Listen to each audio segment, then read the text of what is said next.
ইরানের সবচেয়ে বড় গ্যাস ফিল্ডে হামলা ইসরায়েলের জবাবে ইরান হামলা চালিয়েছে কাতারের সবচেয়ে বড় গ্যাস ফিল্ডে। ইরানে হামলার হুমকি সৌদি আরবের। যুক্তরাষ্ট্রের জাতীয় গোয়েন্দা প্রধান তুলসী গ্যাবার্ট বলেছেন, ভুল তথ্যের ভিত্তিতে ইরানে হামলা চালানো হয়েছে। ইরানের সব সামরিক বেসামরিক শীর্ষ কর্মকর্তাদের হত্যার ঘোষণা ইসরায়েলের। নেতানিয়াহু সম্ভবত বেঁচে নেই। বিডিভিউজ ইনফোটেনমেন্টের স্বাগত জানাচ্ছি, আমি সুস্মিতা দাস। আজ জানাবো ইরান যুদ্ধ বিষয়ক গুরুত্বপূর্ণ কিছু খবর। ইরানের সবচেয়ে বড় গ্যাস ক্ষেত্রে হামলা চালিয়েছে ইসরায়েল। এর নাম সাউথ পার্স গ্যাস ফিল্ড। এটি বিশ্বের সবচেয়ে বড় গ্যাস ক্ষেত্র।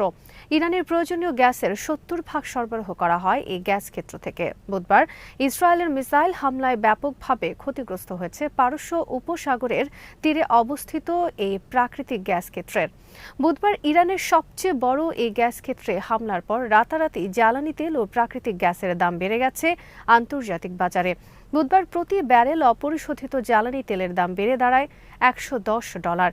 বুধবার ইরানের গ্যাস ফিল্ডে হামলার পাশাপাশি কাস্পিয়ান সাগরে ইরানের রণতরী ও উত্তর ইরানের বিভিন্ন স্থাপনায় হামলা চালিয়েছে ইসরায়েল। যুদ্ধ শুরুর পর এই প্রথম ইসরায়েল হামলা পরিচালনা করল কাস্পিয়ান সাগরে যুদ্ধজাহাজে। বুধবার ইরানের ও বিশ্বের সবচেয়ে বড় এই গ্যাস ফিল্ডে হামলার পর ইরান পাল্টা হামলা চালিয়েছে কাতারের সবচেয়ে বড় গ্যাস ফিল্ডে। এর নাম রাস লাফাস ইন্ডাস্ট্রিয়াল সিটি। কাতারের এই গ্যাস ক্ষেত্রেরও অবস্থান ইরানের সাউথ পার্স গ্যাস ফিল্ডের সংলগ্ন। ইরানের মিসাইল ও ড্রোন হামলায় ভয়াবহ আগুন ছড়িয়ে পড়েছে কাতারের সবচেয়ে বড় গ্যাস ক্ষেত্রে। কাতার বিশ্বের সবচেয়ে বড় এলএনজি সরবরাহকারী দেশ এবং এটি তারা করে থাকে লাস লাফাস ইন্ডাস্ট্রিয়াল সিটির মাধ্যমে। কাতারের গ্যাস ফিল্ডে হামলার পর কাতার তাদের দেশে ইরানি দূতাবাসের 2 সামরিক ও নিরাপত্তা কর্মকর্তাকে 24 ঘন্টার মধ্যে দেশ ত্যাগের নির্দেশ দিয়েছে। গ্যাস ফিল্ডে হামলার ঘটনাকে কাতার তাদের সার্বভৌমত্ব লঙ্ঘন হিসেবে আখ্যায়িত করেছে। কাতার ইরানের গ্যাস ফিল্ডে ইসরায়েলের হামলারও নিন্দা জানিয়েছে। কাতারের বিবৃতিতে বলা হয়েছে, এ ধরনের হামলা বিশ্ব জ্বালানি নিরাপত্তা বড় ধরনের হুমকির মুখে পড়েছে। বুধবার কাতারের গ্যাস ফিল্ডে হামলার আগে ইরান সেখান থেকে সব লোকজনকে অন্যত্র সরিয়ে নেওয়ার নোটিশ জারি করে। এছাড়া সৌদি আরবের সামরেফ রিফাইনারি ও জুবাইল পেট্রোকেমিক্যাল কমপ্লেক্স, সংযুক্ত আরব আমিরাতের আল হোসেন গ্যাস ফিল্ড, কাতারের মেসাইট পেট্রোকেমিক্যাল কমপ্লেক্স, মেসাইট হোল্ডিং কোম্পানি থেকেও লোকজন নিরাপদ আশ্রয়ে সরিয়ে নেওয়ার নির্দেশ জারি করে।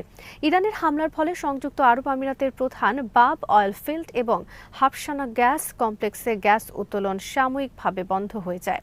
সংযুক্ত আরব আমিরাতে এই দুটো গ্যাস ক্ষেত্র বিশ্বের সবচেয়ে বড় অফশোর গ্যাস ক্ষেত্র। সৌদি আরব দাবি করেছে, বুধবার তারা ইরান থেকে ছুটে আসা কয়েকটি মিসাইল ও ড্রোন প্রতিহত করেছে এবং মিসাইলের ভগ্নাংশ পড়ে বেশ কয়েকজন আহত হয়েছে। ইরানের সামরিক হামলা চালানোর হুমকি দিয়েছে সৌদি আরব। দেশটির পররাষ্ট্রমন্ত্রী প্রিন্স ফয়সাল বিন ফারহান আল সৌদ বুধবার সাংবাদিকদের বলেন, ইরান তাদের প্রতিবেশীদের সঙ্গে কূটনীতির মাধ্যমে সমস্যা সমাধানে বিশ্বাস করে না। এর বদলে তারা প্রতিবেশীদের ওপর চাপ প্রয়োগের চেষ্টা করছে, কিন্তু এসব চাপ কাজে দেবে না। সৌদি আরব চাপের কাছে হার মানবে না, এমনকি এসব চাপ হিতে বিপরীতও হতে পারে। যদি প্রয়োজন হয় তাহলে ইরানের বিরুদ্ধে সামরিক ব্যবস্থা নেওয়ার অধিকার আমাদের আছে। বুধবার রাজধানী রিয়াদে আঞ্চলিক ও ইসলামিক দেশের পররাষ্ট্রমন্ত্রীর সঙ্গে বৈঠক করেন সৌদির পররাষ্ট্রমন্ত্রী। বৈঠক শেষে সাংবাদিকদের সঙ্গে কথা বলার সময় এই হুমকি দেন তিনি। প্রিন্স ফয়সাল বিন ফারহান বলেন, সৌদি আরবের জ্বালানি স্থাপনা লক্ষ্য করে ইরানের হামলাটি ছিল ব্ল্যাকমেইলের একটি নির্লজ্জ প্রচেষ্টা। যুক্তরাষ্ট্রের জাতীয় গোয়েন্দা সংস্থার প্রধান তুলসী গ্যাবার্ট বলেছেন, 2025 সালের জুনে হামলার পর ইরান আর ইউরেনিয়াম সমৃদ্ধকরণ কার্যক্রম পরিচালনা করেনি। তিনি বলেন, আমেরিকান গোয়েন্দা সংস্থাগুলো এ বিষয়ে নিশ্চিত। ইরানে চলমান যুক্তরাষ্ট্র ইসরায়েলের আগ্রাসন বিষয়ে তাদের যুক্তি হল, ইরান পারমাণবিক বোমা তৈরির লক্ষ্যে ইউরেনিয়াম সমৃদ্ধকরণ কার্যক্রম পরিচালনা করছিল এবং পারমাণবিক বোমা তৈরি থেকে মাত্র 1 সপ্তাহ দূরে ছিল। কিন্তু বুধবার তুলসী গ্যাবার্ডের সাক্ষ্য ট্রাম্প নেতানিয়াহুর দাবির বিরুদ্ধে একটি বড় ধরনের চপেটাঘাত। তুলসী গ্যাবার্ড বলেন, 2025 সালের জুনে হামলার আগে ইরান ইউরেনিয়াম সমৃদ্ধকরণ কার্যক্রম পরিচালনা করছিল। সে তথ্য আমাদের কাছে রয়েছে, কিন্তু ওই হামলার পর তারা আর এটা করেনি সে বিষয়ে আমাদের কাছে নিশ্চিত তথ্য রয়েছে। তবে তুলসী গ্যাবার্ড জনসম্মুখে বক্তব্য দেওয়ার সময় এই কথাগুলো এড়িয়ে যান, কারণ তার এই বক্তব্য ছিল ট্রাম্পের বিরুদ্ধে। তবে তিনি তার এই বক্তব্য কমিটির সদস্যদের কাছে দিয়েছেন। এ বিষয়ে সাংবাদিকরা জানতে চাইলে তিনি বলেন, আমার হাতে সময় ছিল না। বিবিসি, সিএনএন সহ পশ্চিমা গণমাধ্যমও তুলসী গ্যাবার্ডের বক্তব্য পুরোপুরি প্রকাশ করেনি। বিশেষ করে ইরান ইউরেনিয়াম সমৃদ্ধকরণ কার্যক্রম পরিচালনা করছিল না বলে যে মন্তব্য তিনি করেছেন তা এড়িয়ে যায় বিবিসি, সিএনএন। আল জাজিরা প্রকাশ করেছে তার বক্তব্যের এই অংশটি। মঙ্গলবার ইরানের প্রধান নিরাপত্তা কর্মকর্তা আলী লারজানি স্বেচ্ছাসেবক বাহিনী বাসিস প্রধান জেনারেল সোলাইমানি হত্যার পর ইরানের গোয়েন্দা ও নিরাপত্তা বিষয়ক মন্ত্রী ইসমাইল খাতিবকেও হত্যা করেছে ইসরায়েল। মঙ্গলবার ইসরায়েলের বিমান হামলায় তিনি নিহত হয়েছেন। সর্বশেষ ইরানের ৩ শীর্ষস্থানীয় নেতা হত্যার পর ইসরায়েল ঘোষণা দিয়েছে ইরানের সামরিক বেসামরিক সব শীর্ষ কর্মকর্তাদের একে একে টার্গেট করে হত্যা করা হবে। ইসরায়েলের প্রতিরক্ষা মন্ত্রী ইসরায়েল কাটস বুধবার বলেন, ইরানের সব কর্মকর্তাদের আমরা খুঁজে বের করে হত্যা করব। এ বিষয়ে নির্দেশ দেওয়া হয়েছে ইসরায়েল আর্মিকে। আলী লারিজানি সহ অন্যান্য নেতাদের হত্যার প্রতিশোধ হিসেবে ইরান বুধবার ব্যাপক ভিত্তিক মিসাইল হামলা চালিয়েছে ইসরায়েলে। ইরানের ক্লাস্টার ও ব্যালিস্টিক মিসাইল একের পর এক আঘাত করেছে ইসরায়েলের রাজধানী Tel Aviv, Ben Gurion airport এবং নেভাতিম বিমান ঘাঁটিতে। আল জাজিরা, সিএনএন সহ বিভিন্ন গণমাধ্যমে প্রচারিত হয়েছে ইসরায়েলের বুধবার ইরানের মিসাইল হামলার ভিডিও। হরমুজ প্রণালীতেও পশ্চিমাদের একাধিক জাহাজে ইরান হামলা চালিয়েছে বুধবার। এদিকে যুক্তরাষ্ট্র তাদের সবচেয়ে বড় বিমানবাহী রণতরী জেরাল্ড ফোর্ড লোহিত সাগর থেকে সরিয়ে নিচ্ছে গ্রিসের দিকে। লোহিত সাগরে অবস্থানকালে গত 12 ফেব্রুয়ারি জাহাজটির লন্ড্রিতে অগ্নিকাণ্ডের ঘটনা ঘটে। 30 ঘণ্টা লাগে এ আগুন নিয়ন্ত্রণ আনতে।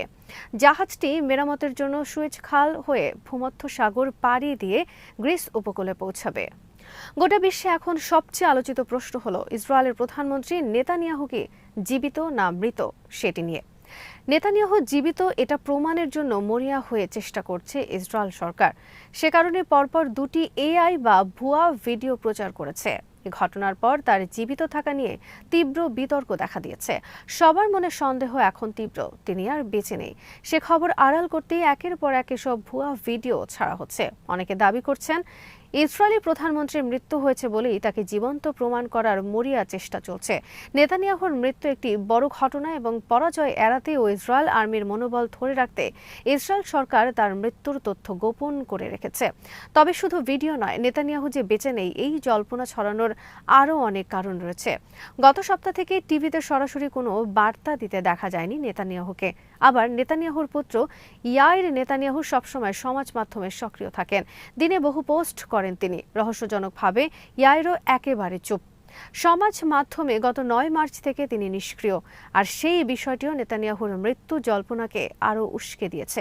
ইরানের সঙ্গে সংঘাতের আবহে সাম্প্রতিক বেশ কয়েকটি মন্ত্রিসভার বৈঠকে অনুপস্থিত ছিলেন নেতানিয়াহু।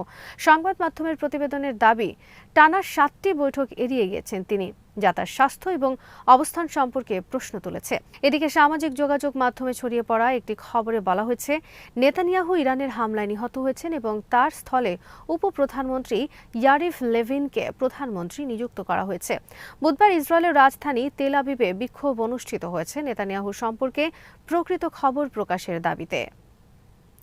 আজ এখানেই শেষ করছি। সমরাস্ত্র, প্রতিরক্ষা ও কূটনীতির নানা তথ্য জানতে চোখ রাখুন বিডিভিউজ ইনফোটেইনমেন্টে। চ্যানেলটি ভালো লাগলে সাবস্ক্রাইব করুন, সংযুক্ত থাকুন আমাদের ফেসবুক পেজে।